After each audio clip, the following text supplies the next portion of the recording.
Olá, meus amigos, Deus abençoe você, seja muito bem-vindo. Nós estamos aqui no nosso curso de Mariologia, compreendendo o significado, a importância e o papel de Nossa Senhora nos textos bíblicos, depois, é claro, na tradição da igreja e na devoção em nosso coração. Seja muito bem-vindo, esse é o primeiro módulo, Maria na Bíblia.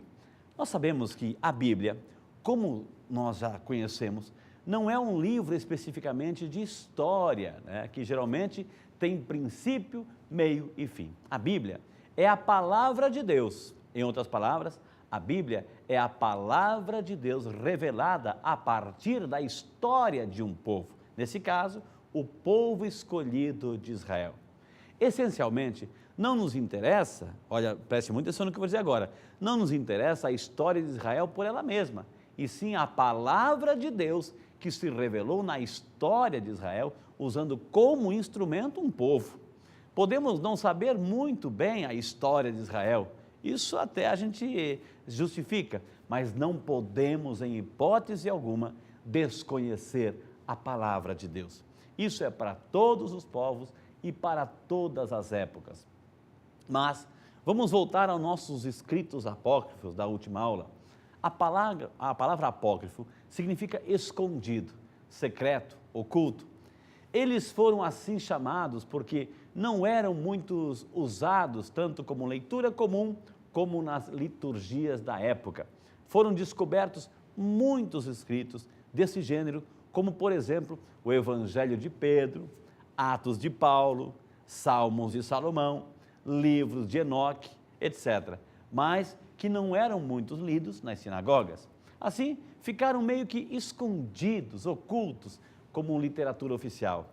Na verdade, até os autores desses livros são incertos. Pedro, por exemplo, não sabia escrever. Então, como é que tinha um livro chamado Evangelho de Pedro? Quem escreveu? E por aí vão as nossas conclusões. Por outro lado, muitos desses escritos apócrifos trazem informações extra-bíblicas de grande importância. Pergunta: será que teve algum livro apócrifo que falou alguma coisa sobre Maria? Parece que tem, e nós vamos desvendar o nosso delicioso mistério. Foi encontrado um livro chamado Proto-Evangelho de Tiago, que foi também chamado A História do Nascimento de Maria. Nesse escrito, encontramos valiosíssimas informações sobre a pessoa de Maria. Foi, sem dúvida, um dos escritos apócrifos mais antigos do Novo Testamento. Fala sobre o nascimento de Maria, o nascimento de Cristo, a matança dos inocentes, incluindo o martírio de Zacarias, pai do profeta João Batista. Esse livrinho possui 25 pequenos capítulos, sendo que 16 deles falam de Maria. Este escrito foi encontrado no Oriente e foi trazido para a Europa. Nunca se soube ao certo o verdadeiro autor do livro. Se atribui a Tiago Menor, um dos apóstolos de Jesus. A data de sua composição indica o final do século II depois de Cristo. Foi escrito em grego e mais tarde foi traduzido em vários idiomas.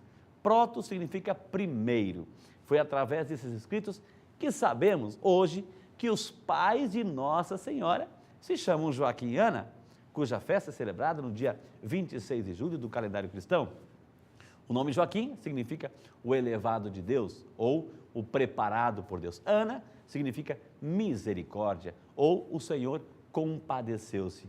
Esse livro fala do nascimento de Maria, seus primeiros anos de vida, seu aniversário, sua consagração e tantas outras informações. Vale a pena comprar e ler. É um livrinho cheio de ternura e carinho, onde você o encontra em qualquer livraria católica. Agora, vamos entrar nos livros do Novo Testamento que falam sobre Maria. Livros bíblicos a partir do Novo Testamento. Primeiro, vamos falar de Gálatas. Gálatas.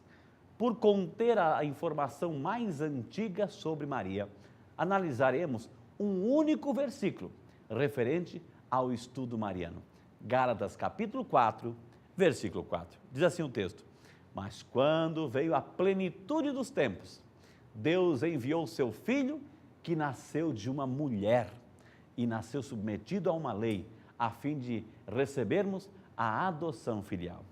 O contexto desse texto, o tema central desse versículo, é sobre a encarnação do Filho de Deus, ou seja, o modo através do qual Deus quis vir ao encontro do ser humano. E isso se deu na plenitude dos tempos. Isso é, quando o Pai envia o seu Filho ao mundo, os tempos do desígnio divino atingem a sua plenitude. A encarnação de Cristo é o ponto culminante dessa etapa. E Maria é colocada exatamente nesse vértice do plano redentor. Através do seu ministério materno, o Filho de Deus, pré-existente ao mundo, se radica na cepa da humanidade. Ela é a mulher que o reveste com a nossa carne e o nosso sangue. São Paulo quer mostrar com isso a condição real e humana de Jesus. O apóstolo declara que a pessoa de Maria está vitalmente vinculada ao projeto salvífico de Deus.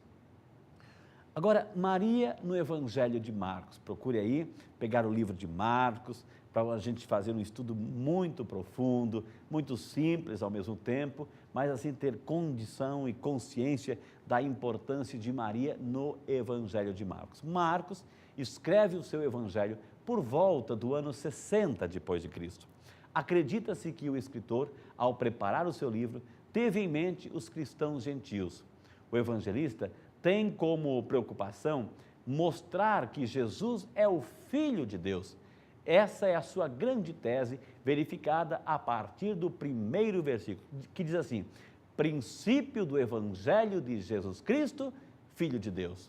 Um Filho de Deus que é confirmado pelos discípulos através da pessoa de Pedro, lá em Marcos capítulo 8, versículo 29, e testemunhado pelo centurião na morte de Jesus, Marcos 15, 39. Um Filho de Deus que se deixa reconhecer na medida em que se caminha ao seu lado, assumindo o seu projeto de vida. O Evangelho de Marcos está tecido em duas grandes partes. A primeira parte vai de versículo 1 até o capítulo 8, versículo 26. Neste primeiro bloco, Jesus aparece na Galileia, inaugurando o reino de Deus, que vem com toda a sua força. A prática de Jesus é contestada pelos escribas e fariseus. Diante da sua proposta, vão se formando dois grupos: os que seguem Jesus, os discípulos e a multidão, e os que não aceitam a proposta de Jesus. A segunda parte, o restante do Evangelho, apresenta as condições e os elementos necessários para seguir Jesus. Seguimento que não significa ir atrás, mas entrar no caminho da sua vida, identificar-se com Ele, deixar tocar pela sua pessoa, fazer parte da sua missão de inaugurar o reino e vencer as forças do antirreino. E Maria? Maria aparece duas vezes durante todo o seu relato. As citações são poucas, mas muito significativas, onde ela é apresentada como a discípula fiel que faz parte essencial da família de Jesus, porque cumpre a vontade do Pai, e a mulher que acolhe a todos como filhos e irmãos de Jesus. Os textos marianos. Primeiro, a família de Jesus. Anote aí, Marcos capítulo 3, de 20 a 21. Dirigiram-se em seguida uma casa. Aí afluiu-se de novo tanta gente que nem podiam tomar alimento. Quando os seus souberam, saíram para reter, pois diziam: ele está fora de si. O contexto. No tempo de Jesus, é muito importante aqui porque isso gera uma certa confusãozinha. A estrutura familiar exercia importante influência na definição dos papéis e no lugar social ocupado pelo indivíduo. No judaísmo, preste atenção, no judaísmo, na cultura deles, as famílias eram classificadas conforme o seu grau de pureza de origem, ou seja, se eram imaculadas de cruzamento, com o sangue de estrangeiros ou atingidas por manchas e misturas étnicas, os povos. A cena bíblica é a seguinte: Jesus e os 12 recém-eleitos vão a uma casa em Cafarnaum. Havia uma multidão acirrada a tal ponto que eles nem podiam e não tinham tempo nem sequer para alimentar-se. E quando os seus ficaram sabendo disso, saíram para proteger Jesus, porque diziam que ele tinha perdido o juízo. E nesse grupo que vai até Jesus, está a figura de Maria, a sua mãe. Na próxima aula, a gente vai entender o que significa o parentesco de Jesus. Até a nossa próxima aula, se Deus quiser.